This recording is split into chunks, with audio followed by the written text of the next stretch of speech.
Seedtime and Harvest by Neville Goddard. This is Neville Lancelot Goddard's 10th book, published in 1956. Today it stands in the public domain. This production is copyrighted. Copyright 2024 Abracadabra. Chapter 1. The End of a Golden String. I give you the end of a golden string. Only wind it into a ball. It will lead you in at heaven's gate, built in Jerusalem's wall. William Blake. In the following essays I have tried to indicate certain ways of approach to the understanding of the Bible and the realization of your dreams. That ye be not slothful, but followers of them who through faith and patience inherit the promises. Hebrews chapter 6 verse 12. Many who enjoy the old familiar verses of Scripture are discouraged when they themselves try to read the Bible as they would any other book because, quite excusably, they do not understand that the Bible is written in the language of symbolism. Not knowing that all of its characters are personifications of the laws and functions of mind. That the Bible is psychology rather than history, they puzzle their brains over it for a while and then give up. It is all too mystifying. To understand the significance of its imagery, the reader of the Bible must be imaginatively awake. According to the Scriptures, we sleep with Adam and wake with Christ. That is, we sleep collectively and wake individually. And the Lord God caused a deep sleep to fall upon Adam, and he slept. Genesis chapter 2 verse 21. If Adam, or generic man, is in a deep sleep, then his experiences as recorded in the Scriptures must be a dream. Only he who is awake can tell his dream, and only he would understand the symbolism of dreams can interpret the dream. And they said one to another, Did not our heart burn within us, while he talked with us by the way, and while he opened to us the Scriptures? Luke chapter 24 verse 32. The Bible is a revelation of the laws and functions of mind expressed in the language of that twilight realm into which we go when we sleep. Because the symbolical language of this twilight realm is much the same for all men, the recent explorers of this realm, human imagination, call it the collective unconscious. The purpose of this book, however, is not to give you a complete definition of biblical symbols or exhaustive interpretations of its stories. All I hope to have done is to have indicated the way in which you are most likely to succeed in realizing your desires. What things soever ye desire can be obtained only through the conscious, voluntary exercise of imagination in direct obedience to the laws of mind. Somewhere within this realm of imagination there is a mood, a feeling of the wish fulfilled which, if appropriated, means success to you. This realm, this Eden, your imagination, is vaster than you know and repays exploration. I give you the end of a golden string. You must wind it into a ball. Chapter 2. The Four Mighty Ones. And a river went out of Eden to water the garden, and from thence it was parted, and became into four heads. Genesis chapter 2 verse 10. And everyone had four faces. Ezekiel chapter 10 verse 14. I see four men loose, walking in the midst of the fire, and they have no hurt, and the form of the fourth is like the Son of God. Daniel chapter 3 verse 25. Four mighty ones are in every man. Blake. The four mighty ones constitute the selfhood of man, or God in man. There are four mighty ones in every man, but these four mighty ones are not four separate beings, separated one from the other as are the fingers of his hand.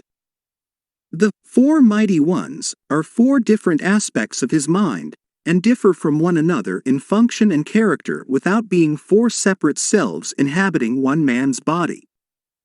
The four mighty ones may be equated with the four Hebrew characters here, which form the four-lettered mystery name of the creative power from and combining within itself the past, present and future forms of the verb to be. The Tetragrammaton is revered as the symbol of the creative power in man. I am. The creative four functions in man reaching forth to realize in actual material phenomena qualities latent in itself. We can best understand the four mighty ones by comparing them to the four most important characters in the production of a play. All the world's a stage, and all the men and women merely players. They have their exits and their entrances. And one man in his time plays many parts. As You Like It, Act 2, Scene 7. The producer, the author, the director and the actor are the four most important characters in the production of a play. In the drama of life, the producer's function is to suggest the theme of a play. This he does in the form of a wish, such as, I wish I were successful. I wish I could take a trip. I wish I were married, and so on. But to appear on the world's stage, these general themes must somehow be specified and worked out in detail. It is not enough to say, I wish I were successful. That is too vague. Successful at what? However, the first mighty one only suggests a theme. The dramatization of the theme is left to the originality of the second might one, the author. In dramatizing the theme, the author writes only the last scene of the play, but this scene he writes in detail. The scene must dramatize the wish fulfilled. He mentally constructs as life-like a scene as possible of what he would experience had he realized his wish. When the scene is clearly visualized, the author's work is done.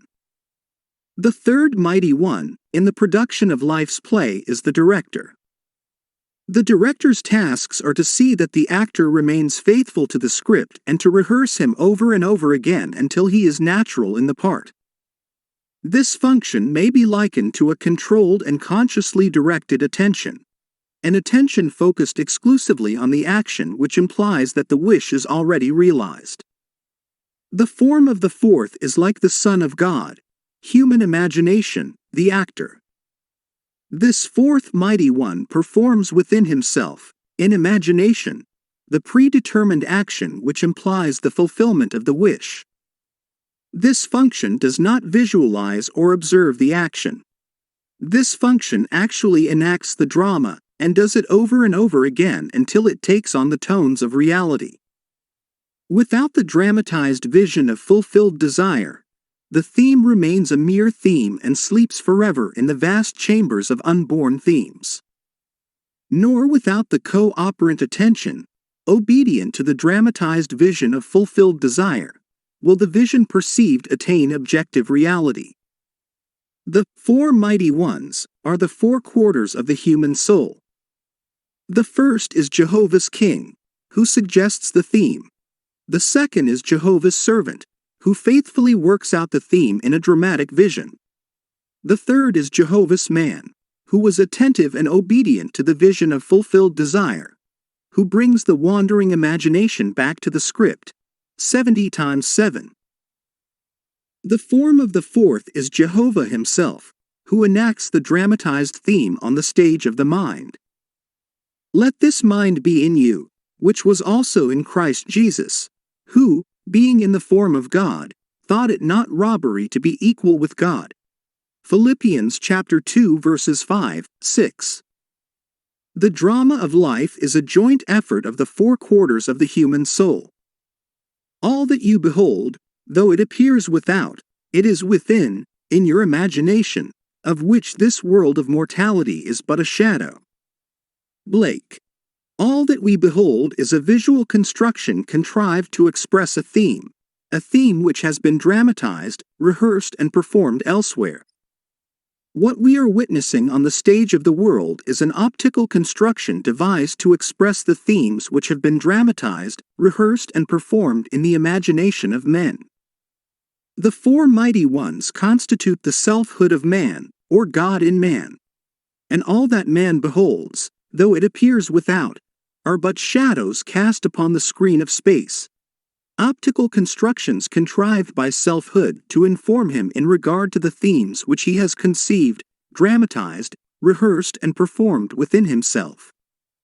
The creature was made subject unto vanity, that he may become conscious of selfhood and its functions.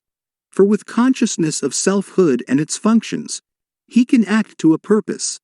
He can have a consciously self-determined history. Without consciousness, he acts unconsciously and cries to an objective God to save him from his own creation. O Lord, how long shall I cry, and thou wilt not hear? Even cry out unto thee of violence, and thou wilt not save. Habakkuk chapter 1 verse 2. When man discovers that life is a play which he, himself, is consciously or unconsciously writing, he will cease from the blind, self-torture of executing judgment upon others. Instead, he will rewrite the play to conform to his ideal, for he will realize that all changes in the play must come from the cooperation of the four mighty ones within himself. They alone can alter the script and produce the change.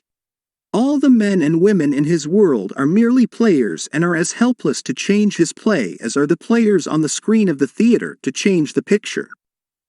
The desired change must be conceived, dramatized, rehearsed and performed in the theater of his mind. When the fourth function, the imagination, has completed its task of rehearsing the revised version of the play until it is natural, then the curtain will rise upon this so seemingly solid world and the mighty four will cast a shadow of the real play upon the screen of space. Men and women will automatically play their parts to bring about the fulfillment of the dramatized theme. The players, by reason of their various parts in the world's drama, become relevant to the individual's dramatized theme and, because relevant, are drawn into his drama. They will play their parts, faithfully believing all the while that it was they themselves who initiated the parts they play. This they do because, Thou, Father, art in me, and I in thee, I in them, and thou in me. John chapter 17 verses 21, 23. I am involved in mankind. We are one. We are all playing the four parts of producer, author, director and actor in the drama of life. Some of us are doing it consciously, others unconsciously. It is necessary that we do it consciously. Only in this way can we be certain of a perfect ending to our play. Then we shall understand why we must become conscious of the four functions of the one God within ourselves that may have the companionship of God as his sons. Man should not stay a man. His aim should higher be. For God will only gods accept as company. Angelus Silesius. In January of 1946, I took my wife and little daughter to Barbados in the British West Indies for a holiday. Not knowing there were any difficulties in getting a return passage, I had not booked ours before leaving New York. Upon our arrival in Barbados, I discovered that there were only two ships serving the islands, one from Boston and one from New York. I was told there was no available space on either ship before September. As I had commitments in New York for the first week in May, I put my name on the long waiting list for the April sailing. A few days later, the ship from New York was anchored in the harbor. I observed it very carefully and decided that this was the ship we should take. I returned to my hotel and determined on an interaction that would be mine were we actually sailing on that ship. I settled down in an easy chair in my bedroom to lose myself in this imaginative action. In Barbados, we take a motor launch or rowboat out into the deep harbor when we embark on a large steamer. I knew I must catch the feeling that we were sailing on that ship. I chose the interaction of stepping from the tender and climbing up the gangplank of the steamer. The first time I tried, my attention wandered after I had reached the top of the gangplank. I brought myself back down and tried again and again.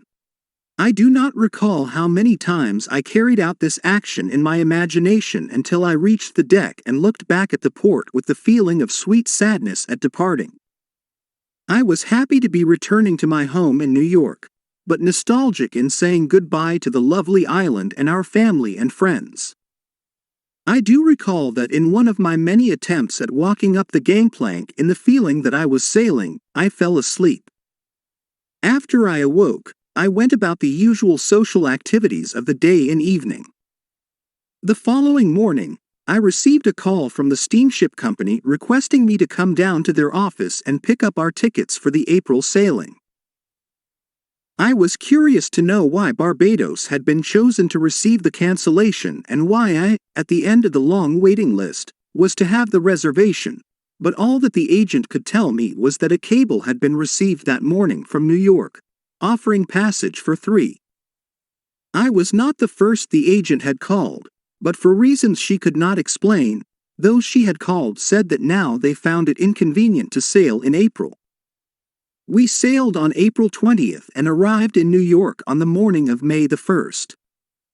In the production of my play, The Sailing on a Boat That Would Bring Me to New York by the 1st of May, I played the 4 most important characters in my drama. As the producer, I decided to sail on a specific ship at a certain time. Playing the part of the author, I wrote the script. I visualized the inner action which conformed to the outer action I would take if my desire were realized. As the director, I rehearsed myself, the actor, in that imagined action of climbing the gangplank until that action felt completely natural. This being done, events and people moved swiftly to conform, in the outer world, to the play I had constructed and enacted in my imagination. I saw the mystic vision flow and live in men and woods and streams, until I could no longer know the stream of life from my own dreams. George William Russell, A. I told this story to an audience of mine in San Francisco, and a lady in the audience told me how she had unconsciously used the same technique when she was a young girl. The incident occurred on Christmas Eve. She was feeling very sad and tired and sorry for herself. Her father, whom she adored, had died suddenly. Not only did she feel this loss at the Christmas season, but necessity had forced her to give up her planned college years and go to work. This rainy Christmas Eve she was riding home on a San Diego streetcar. The car was filled with gay chatter of happy young people home for the holidays. To hide her tears from those round about her, she stood on the open part at the front of the car and turned her face into the skies to mingle her tears with the rain. With her eyes closed, and holding the rail of the car firmly, this is what she said to herself: "This is not the salt of the tears that I taste, but the salt of the sea in the wind. This is not San Diego, this is the South Pacific, and I am sailing into the Bay of Samoa." And looking up, in her imagination, she constructed what she imagined to be the Southern Cross. She lost herself in this contemplation so that all faded round about her. Suddenly she was at the end of the line, and home. 2 weeks later, she received word from a lawyer in Chicago that he was holding $3,000 in American bonds for her. Several years before, an aunt of hers had gone to Europe, with instructions that these bonds be turned over to her niece if she did not return to the United States. The lawyer had just received word of the aunt's death, and was now carrying out her instructions. A month later, this girl sailed for the islands in the South Pacific. It was night when she entered the Bay of Samoa. Looking down, she could see the white foam like a bone in the lady's mouth as the ship plowed through the waves and brought the salt of the sea in the wind. An officer on duty said to her, "There is the Southern Cross," and looking up, she saw the Southern Cross as she had imagined it. In the intervening years, she had many opportunities to use her imagination constructively, but as she had done this unconsciously, she did not realize there was a law behind it all. Now that she understands, she, too, is consciously playing her 4 major roles in the daily drama of her life, producing plays for the good of others as well as herself. Then the soldiers, when they had crucified Jesus, took his garments, and made 4 parts, to every soldier a part, and also his coat. Now the coat was without seam, woven from the top throughout. John chapter 19 verse 23. Chapter 3. The gift of faith. And the Lord had respect unto Abel and in his offerings, but unto Cain and to his offering he had no respect. Genesis chapter 4 verses 4, 5. If we search the scriptures, we will become aware of a far deeper meaning in the above quotation than that which a literal reading would give us. The Lord is none other than your own consciousness. Say unto the children of Israel, I am hath sent me unto you. Exodus chapter 3 verse 14. I am is the self-definition of the Lord. Cain and Abel, as the grandchildren of the Lord, can be only personifications of two distinct functions of your own consciousness. The author is really concerned to show the two contrary states of the human soul, and he has used two brothers to show these states. The two brothers represent two distinct outlooks on the world possessed by everyone. One is the limited perception of the senses, and the other is an imaginative view of the world. Cain, the first view, is a passive surrender to appearances and an acceptance of life on the basis of the world without, a view which inevitably leads to unsatisfied longing or a contentment with disillusion. Abel, the second view, is a vision of fulfilled desire, lifting man above the evidence of the senses to that state of relief where he no longer pines with desire. Ignorance of the second view is a soul on fire. Knowledge of the second view is the wing whereby it flies to the heaven of fulfilled desire. Come, eat my bread and drink of the wind that I have mingled, forsake the foolish and leave. Proverbs chapter 9 verse 56. In the epistle to the Hebrews, the writer tells us that Abel's offering was faith and, states the author, without faith it is impossible to please him. Hebrews chapter 11 verse 6. Now faith is the substance of things hoped for, the evidence of things not seen. Through faith we understand that the worlds were framed by the word of God, so that things which are seen were not made of things which do appear. Hebrews chapter 11 verses 1, 3. Cain offers the evidence of the senses which consciousness, the Lord, rejects, because acceptance of this gift as a mold of the future would mean the fixation and perpetuation of the present state forever. The sick would be sick, the poor would be poor, the thief would be a thief, the murderer a murderer, and so on, without hope of redemption. The Lord, or consciousness, has no respect for such passive use of imagination, which is the gift of Cain. He delights in the gift of Abel, the active, voluntary, loving exercise of the imagination on behalf of man for himself and others. Let the weak man say, I am strong. Joel chapter 3 verse 10. Let man disregard appearances and declare himself to be the man he wants to be. Let him imagine beauty where his senses reveal ashes, joy where they testify to mourning, riches where they bear witness to poverty. Only by such active, voluntary use of imagination can man be lifted up and Eden restored. The ideal is always waiting to be incarnated, but unless we ourselves offer the ideal to the Lord, our consciousness, by assuming that we are already that which we seek to embody, it is incapable of birth. The Lord needs his daily lamb of faith to mold the world in harmony with our dreams. By faith Abel offered unto God a more excellent sacrifice than Cain. Hebrews chapter 11 verse 4. Faith sacrifices the apparent fact for the unapparent truth. Faith holds fast to the fundamental truth that through the medium of an assumption, invisible states become visible facts. For what is faith unless it is to believe what you do not see? St. Augustine. Just recently, I had the opportunity to observe the wonderful results of one who had the faith to believe what she did not see. A young woman asked me to meet her sister and her 3-year-old nephew. He was a fine, healthy lad with clear blue eyes and an exceptionally fine, unblemished skin. Then, she told me her story. At birth, the boy was perfect in every way save for a large, ugly birthmark covering one side of his face. Their doctor advised them that nothing could be done for this type of scar. Visits to many specialists only confirmed his statement. Hearing the verdict, the aunt set herself the task of proving her faith, that an assumption, though denied by the evidence of the senses, if persisted in, will harden into fact. Every time she thought of the baby, which was often, she saw, in her imagination, an 8-month-old baby with a perfect face, without any trace of a scar.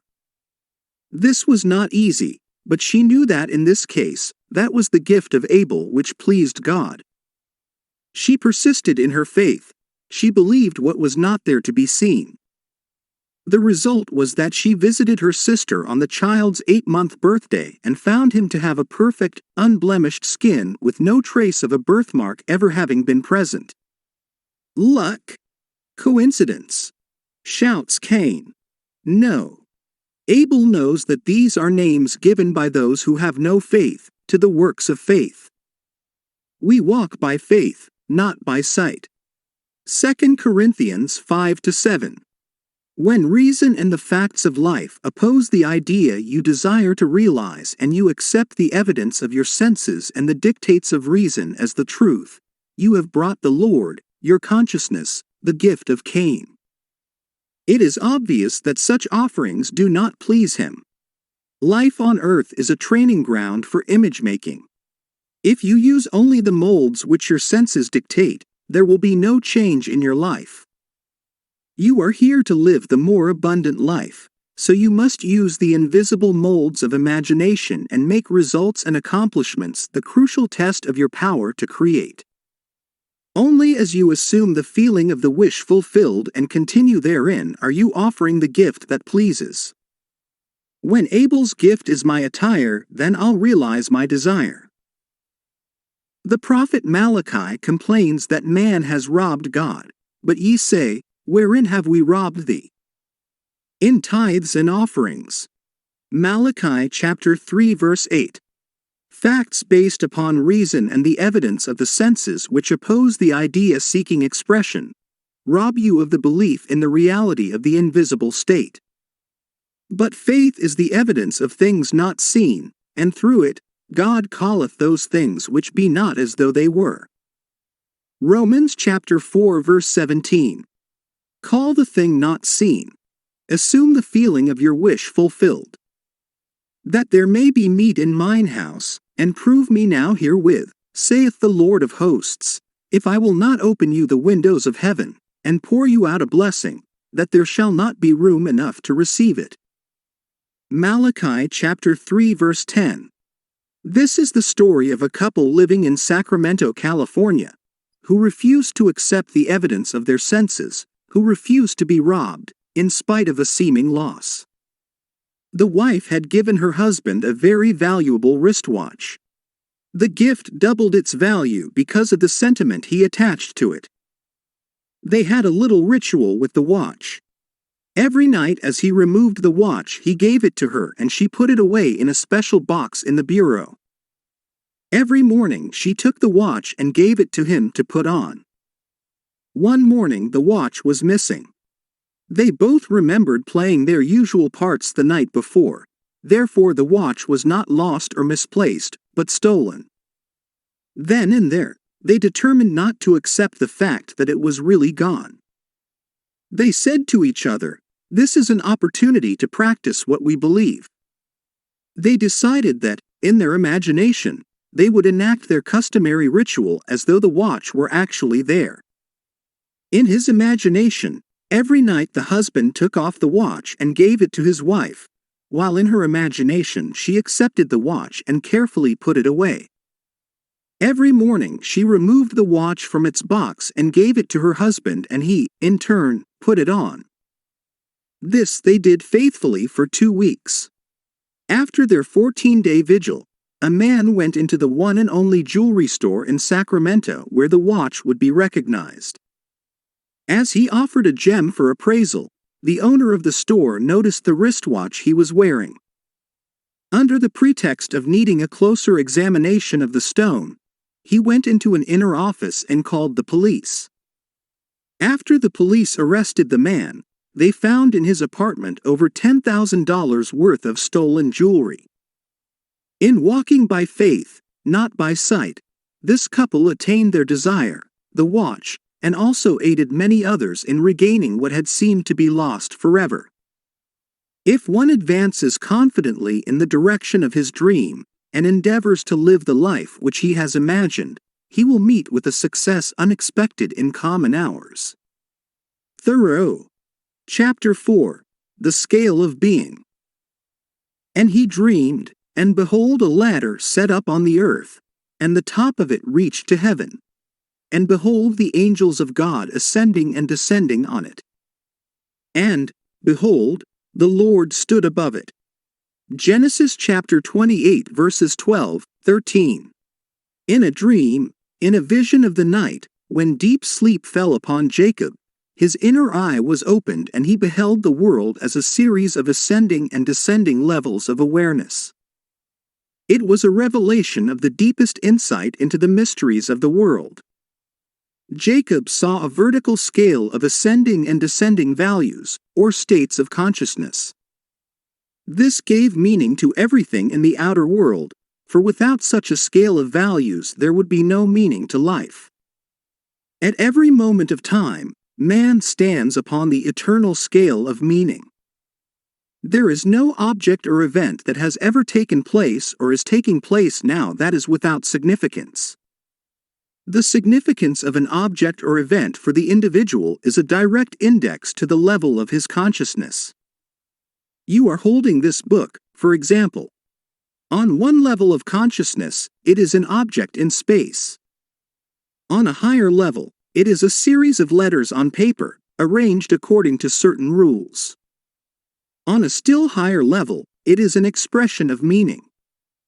Looking outwardly, you see the book first, but actually, the meaning comes first. It occupies a higher grade of significance than the letter arrangement on paper or the book as an object in space. Meaning determined the arrangement of letters. The arrangement of letters only expresses the meaning. The meaning is invisible and above the level of the visible arrangement of letters. If there had been on meaning to be expressed, no book would have been written and published. And, behold, the Lord stood above it. The Lord and meaning are one, the Creator, the cause of the phenomena of life. In the beginning was the Word, and the Word was with God, and the Word was God. John chapter 1 verse 1. In the beginning was the intention, the meaning, and the intention was with the intender, and the intention was the intender. The objects and events in time and space occupy a lower level of significance than the level of meaning which produced them. All things were made by meaning, and without meaning was not anything made that was made. The fact that everything seen can be regarded as the effect, on a lower level of significance, of an unseen higher order of significance is a very important one to grasp. Our usual mode of procedure is to attempt to explain the higher levels of significance, why things happen, in terms of the lower, what and how things happen. For example, let us take an actual accident and try to explain it. Most of us live on the level of what happened. The accident was an event in space. One automobile struck another and practically demolished it. Some of us live on the higher level of how the accident happened. It was a rainy night, the roads were slippery and the second car skidded into the first. On rare occasions, a few of us reach the highest or causal level of why such an accident occurs. Then we become aware of the invisible, the state of consciousness which produced the visible event. In this case, the ruined car was driven by a widow, who, though she felt she could not afford to, greatly desired to change her environment. Having heard that, by the proper use of her imagination, she could do and be all she wished to be, this widow had been imagining herself actually living in the city of her desire. At the same time, she was living in a consciousness of loss, both personal and financial. Therefore, she brought upon herself an event which was seemingly another loss, but the sum of money the insurance company paid her allowed her to make the desired change in her life. When we see the why behind the seeming accident, the state of consciousness that produced the accident, we are led to the conclusion that there is no accident. Everything in life has its invisible meaning. The man who learns of an accident, the man who knows how it happened, and the man who knows why it happened are on 3 different levels of awareness in regard to that accident. On the ascending scale, each higher level carries us a step in advance towards the truth of the accident. We should strive constantly to lift ourselves to the higher level of meaning, the meaning that is always invisible and above the physical event. But remember, the meaning or cause of the phenomena of life can be found only within the consciousness of man.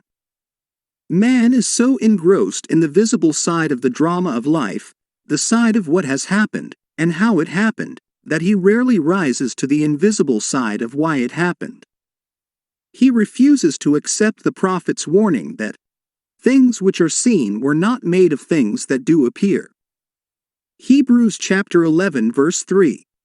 His descriptions of what has happened and how it happened are true in terms of his corresponding level of thought, but when he asks why it happened, all physical explanations break down and he is forced to seek the why, or meaning of it, on the invisible and higher level.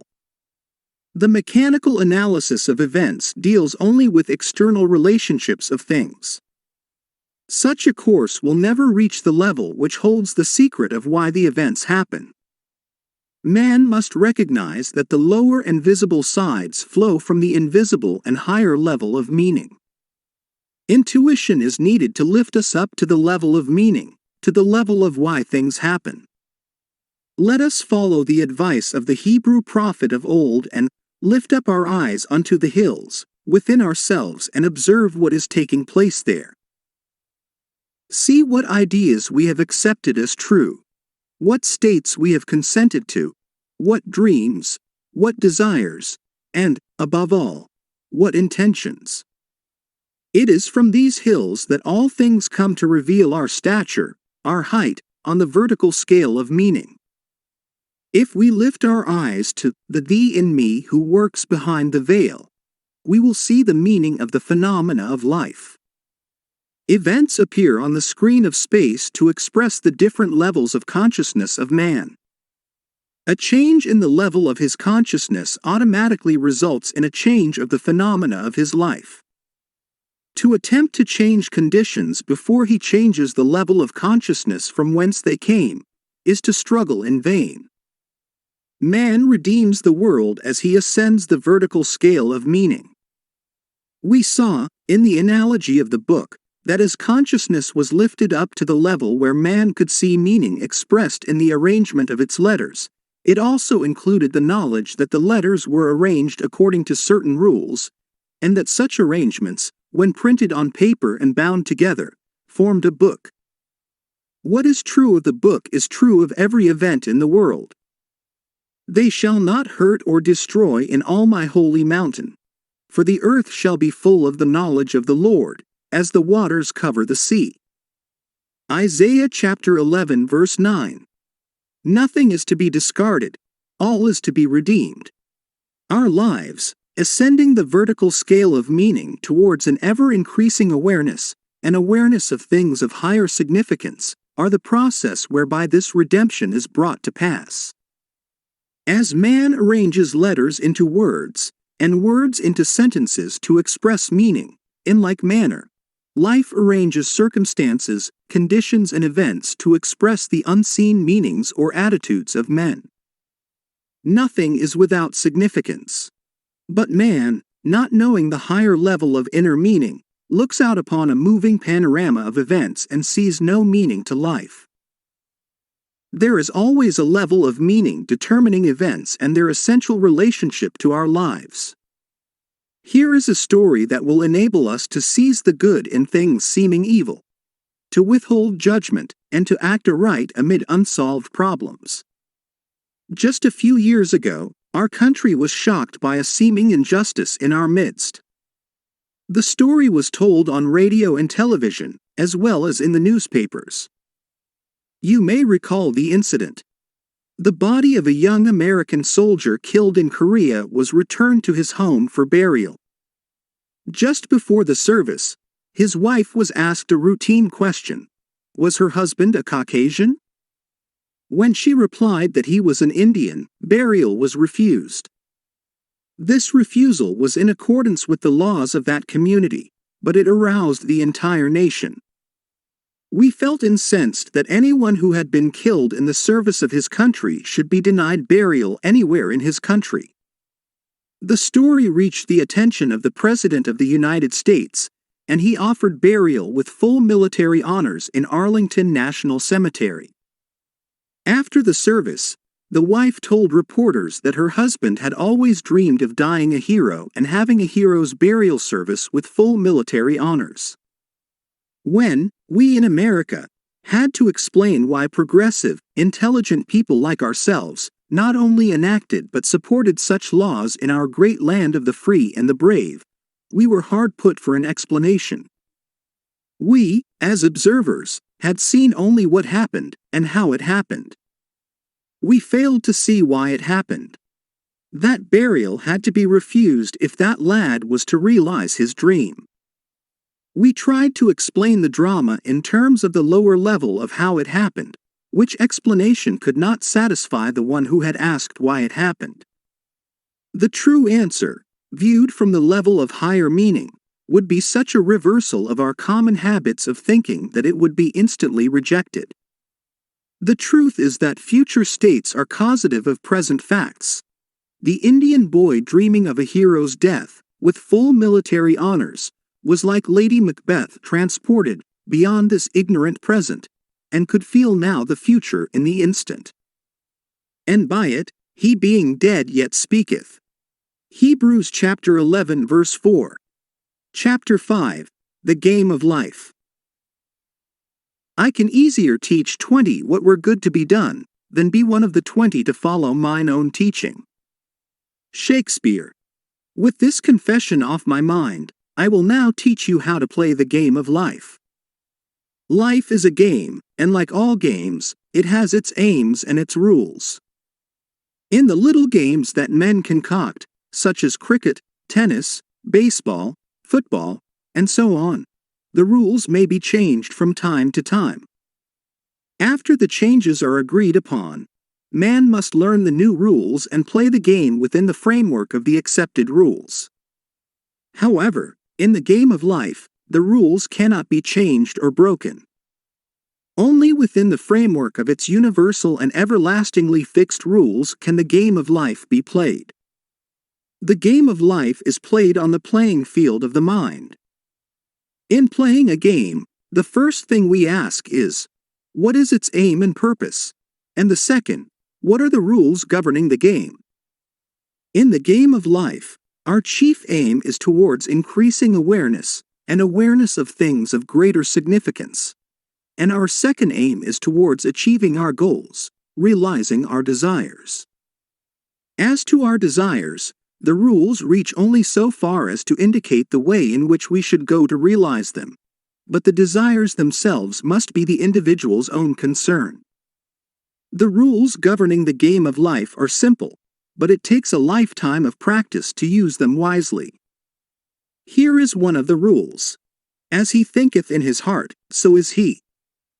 Proverbs chapter 23 verse 7. Thinking is usually believed to be a function entirely untrammeled and free, without any rules to constrain it. But that is not true. Thinking moves by its own processes in a bounded territory, with definite paths and patterns. Thinking follows the tracks laid down in one's own inner conversations. All of us can realize our objectives by the wise use of mind and speech. Most of us are totally unaware of the mental activity which goes on within us.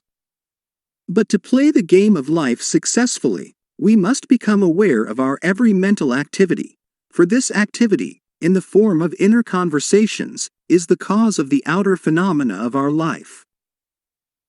Game of life successfully. We must become aware of our every mental activity, for this activity, in the form of inner conversations, is the cause of the outer phenomena of our life. Every idle word that man shall speak, they shall give account thereof in the day of judgment. For by thy words thou shalt be justified, and by thy words thou shalt be condemned. Matthew chapter 12 verses 36, 37. The law of the word cannot be broken. A bone of him shall not be broken. John chapter 19 verse 36. The law of the word never overlooks an inner word nor makes the smallest allowance for our ignorance of its power. It fashions life about us as we, by our inner conversations, fashion life within ourselves. This is done to reveal to us our position on the playing field of life. There is no opponent in the game of life, there is only the goal. Not long ago, I was discussing this with a successful and philanthropic businessman. He told me a thought-provoking story about himself. He said, "You know, Neville, I first learned about goals in life when I was 14, and it was on the playing field at school. I was good at track and had a fine day, but there was one more race to run and I had stiff competition in one other boy. I was determined to beat him. I beat him, it is true, but, while I was keeping my eye on him, a third boy, who was considered no competition at all, won the race. That experience taught me a lesson I have used throughout my life. When people ask me about my success, I must say that I believe it is because I have never made making money my goal. My goal is the wise, productive use of money. This man's inner conversations are based on the premise that he already has money, his constant inner question, the proper use of it. The inner conversations of the man struggling to get money only prove his lack of money. In his ignorance of the power of the word, he is building barriers in the way of the attainment of his goal. He has his eye on the competition rather than on the goal itself. The fault, dear Brutus, is not in our stars, but in ourselves, that we are underlings. Julius Caesar, Act 1, Scene 2. As the worlds were framed by the word of God, so we as imitators of God, as dear children, create the conditions and circumstances of our lives by our all-powerful human inner words. Without practice, the most profound knowledge of the game would produce no desired results. To him that knoweth to do good, that is, knoweth the rules, and doth it not, to him it is sin. In other words, he will miss his mark and fail to realize his goal. In the parable of the talents, the master's condemnation of the servant who neglected to use his gift is clear and unmistakable, and having discovered one of the rules of the game of life, we risk failure by ignoring it. The talent not used, like the limb not exercised, slumbers and finally atrophies.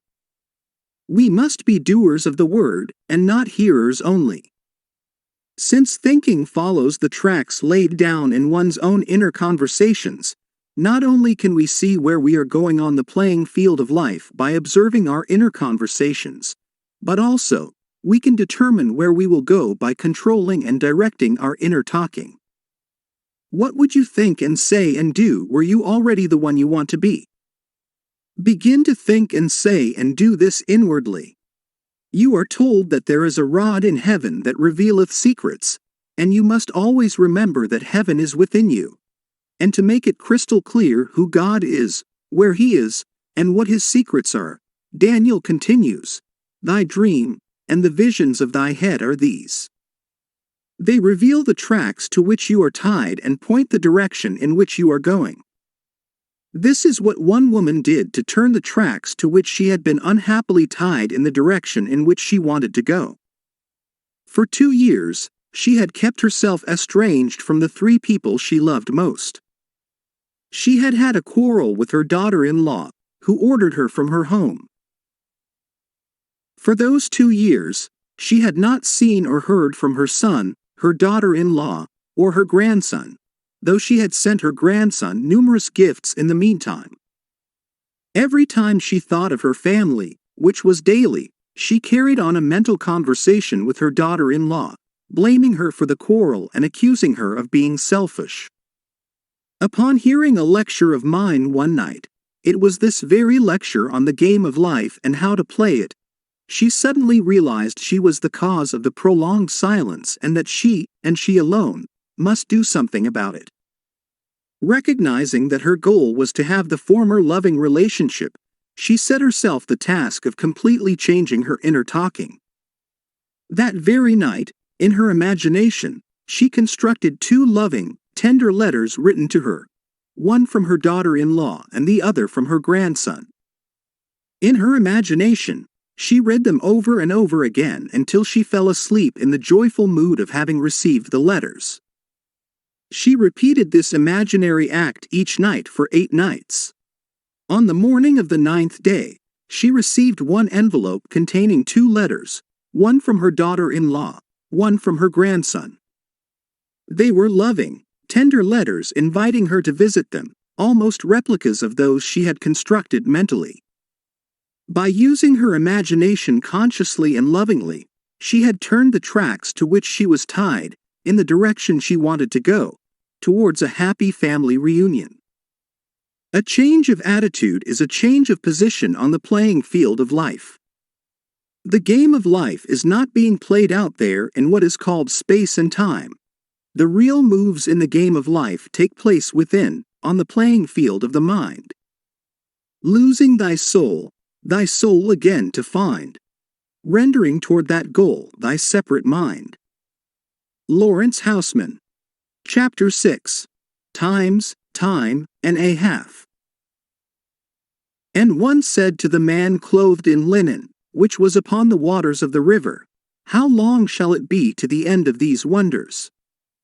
And I heard the man clothed in linen, which was upon the waters of the river, when he held up his right hand and his left hand unto heaven, and swear by him that liveth forever that it shall be for a time, times, and an half. Daniel chapter 12 verse 6, 7. At one of my lectures given in Los Angeles on the subject of the hidden meaning behind the stories of the Bible, someone asked me to interpret the above quotation from the book of Daniel. After I confessed I did not know the meaning of that particular passage, a lady in the audience said to herself, If the mind behaves according to the assumption with which it starts, then I will find the true answer to that question and tell it to Neville. And this is what she told me. Last night the question was asked, What is the meaning of time, times, and an half? As recorded in Daniel chapter 12 verse 7. Before going to sleep last night I said to myself, Now there is a simple answer to this question.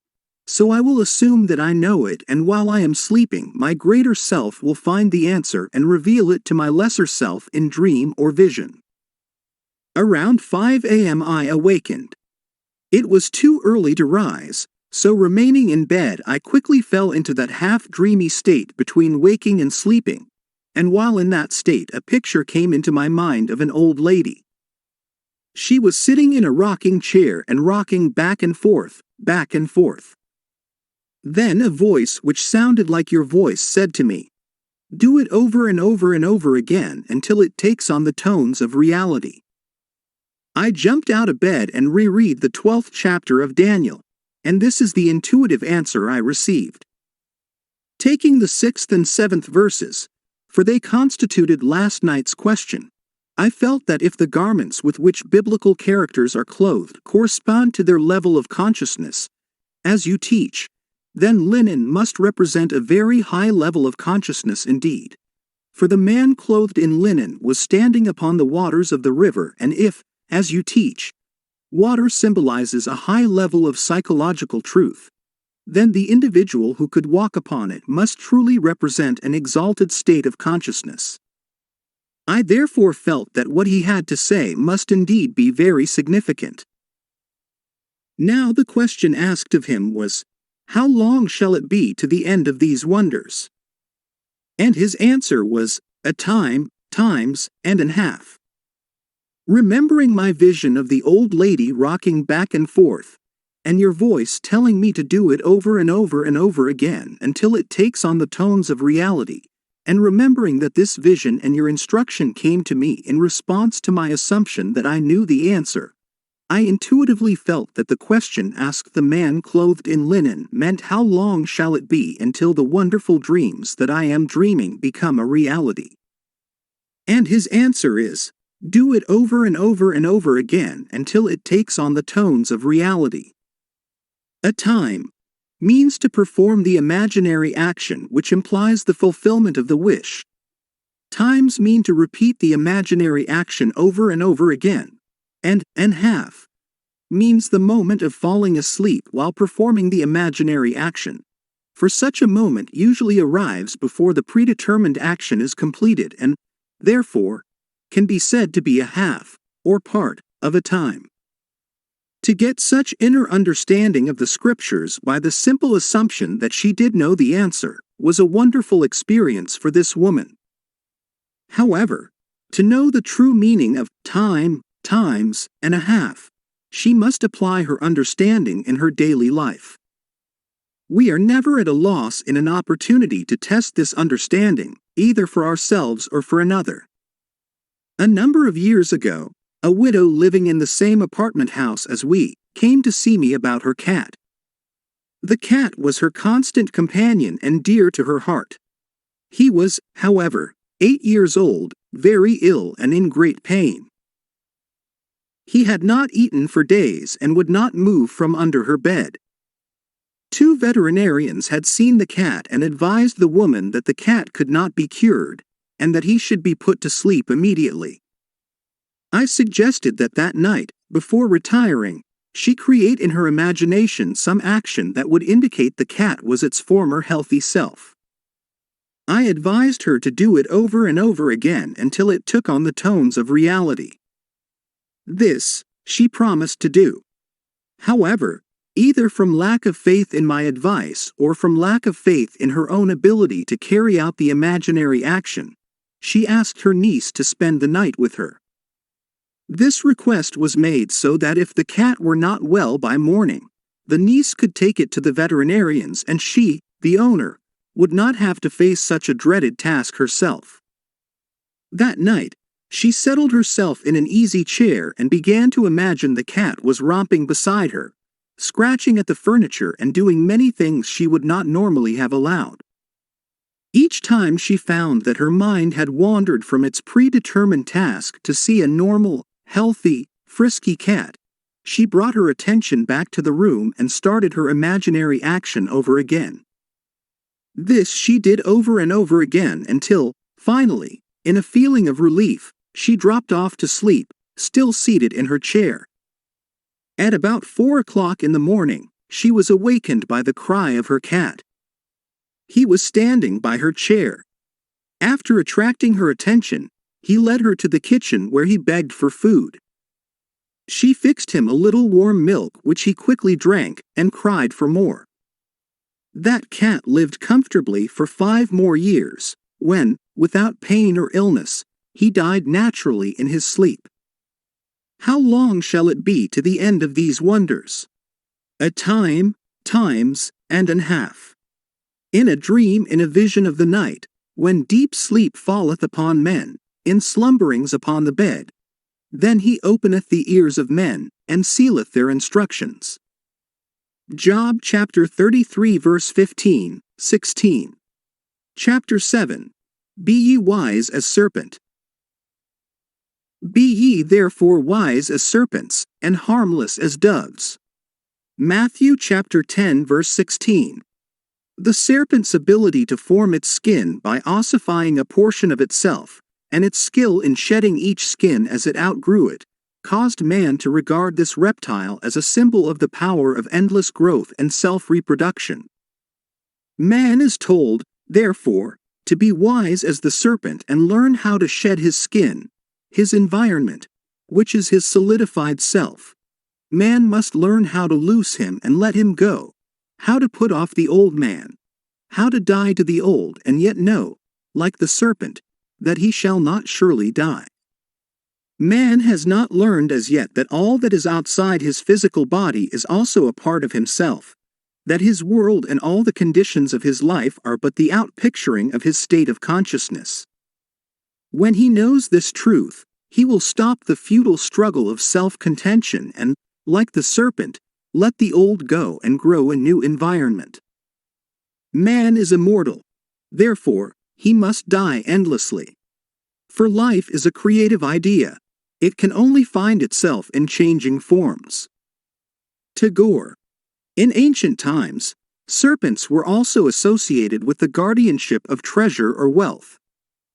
The injunction to be wise as serpents is the advice to man to awaken the power of his subtilized body, his imagination, that he, like the serpent, may grow and outgrow, die and yet not die, for from such deaths and resurrections alone, shedding the old and putting on the new, shall come fulfillment of his dreams and the finding of his treasures. As the serpent was more subtle than any beast of the field which the Lord God had made. Genesis chapter 3 verse 1. Even so, imagination is more subtle than any creature of the heavens which the Lord God had created.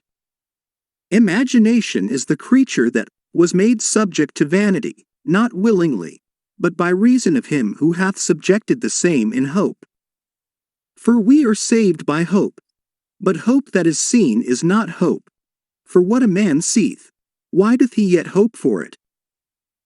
But if we hope for that we see not, then do we have patience wait for it. Romans chapter 8 verses 20, 24, 25. Although the outer, or natural, man of the senses is interlocked with his environment, the inner, or spiritual, man of imagination is not thus interlocked. If the interlocking were complete, the charge to be wise as serpents would be in vain. Were we completely interlocked with our environment, we could not withdraw our attention from the evidence of the senses and feel ourselves into the situation of our fulfilled desire, in hope that that unseen state would solidify as our new environment. But there is a natural body, and there is a spiritual body. 1 Corinthians chapter 15 verse 44. The spiritual body of imagination is not interlocked with man's environment. The spiritual body can withdraw from the outer man of sense and environment and imagine itself to be what it wants to be. And if it remains faithful to the vision, imagination will build for man a new environment in which to live. This is what is meant by the statement, I go to prepare a place for you. And if I go and prepare a place for you, I will come again, and receive you unto myself, that where I am, there ye may be also. John chapter 14 verses 2, 3. The place that is prepared for you need not be a place in space. It can be health, wealth, companionship, anything that you desire in this world. Now, how is the place prepared? You must first construct as life like a representation as possible of what you would see and hear and do if you were physically present and physically moving about in that place. Then, with your physical body immobilized, you must imagine that you are actually in that place and are seeing and hearing and doing all that you would see and hear and do if you were there physically. This you must do over and over again until it takes on the tones of reality.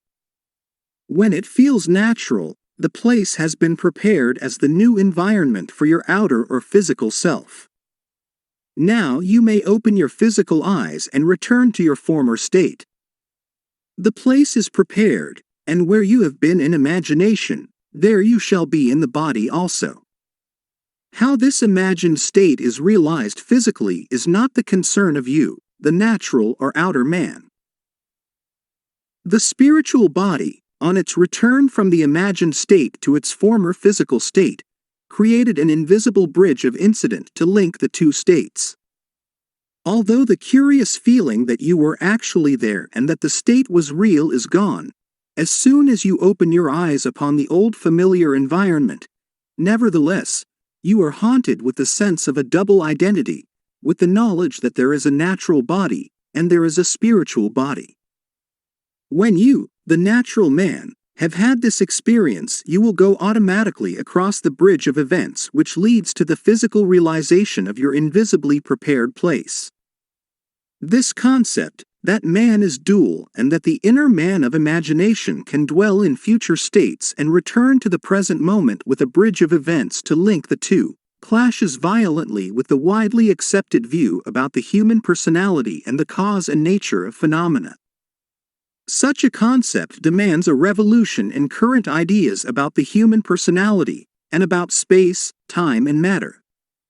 The concept that man, consciously or unconsciously, determines the conditions of life by imagining himself into these mental states, leads to the conclusion that this supposedly solid world is a construction of mind, a concept which, at first, common sense rejects. However, we should remember that most of the concepts which common sense at first rejected, man was afterward forced to accept. These never-ending reversals of judgment which experience has forced upon man led Professor Whitehead to write, "Heaven knows what seeming nonsense may not tomorrow be demonstrated truth." The creative power in man sleeps and needs to be awakened. "Awake thou that sleepest, and arise from the dead." Ephesians chapter 5 verse 14. Wake from the sleep that tells you the outer world is the cause of the conditions of your life. Rise from the dead past and create a new environment. Know ye not that ye are the temple of God, and that the Spirit of God dwelleth in you? 1 Corinthians chapter 3 verse 16. The Spirit of God in you is your imagination, but it sleeps and needs to be awakened, in order to lift you off the bar of the senses where you have so long lain stranded. The boundless possibilities open to you as you become wise as serpents is beyond measure. You will select the ideal conditions you want to experience and the ideal environment you want to live in. Experiencing these states in imagination until they have sensory vividness, you will externalize them as surely as the serpent now externalizes its skin. After you have outgrown them, then, you will cast them off as easily as the snake throws her enameled skin. The more abundant life, the whole purpose of creation, cannot be saved through death and resurrection. God desired form, so he became man, and it is not enough for us to recognize his Spirit at work in creation. We must see his work in form and say that it is good, even though we outgrow the form, forever and ever. He leads through widening chambers of delight to where throbs rapture near an end that eye recedes, because his touch is infinite and lends a yonder to all ends.